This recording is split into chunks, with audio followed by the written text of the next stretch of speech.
Burg je opet utakmica koja nam ogromno znači kao sve. Tako da tu nemamo šta.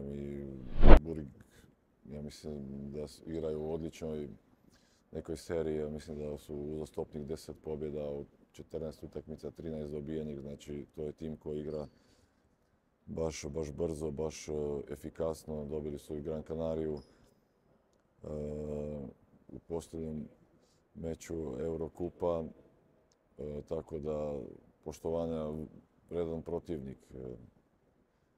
Ja očekujem kada svaku utakmicu da smo bolji, da smo svaku utakmicu bolji, da imamo pristup i koncentraciju. Ja mislim da na nekim utakmica to smo i pokazali na neke momente i moja želja je da igrači shvate da 20 minuta ili 30 nije dovoljno. Znači moramo da igramo fokusirano sa energijom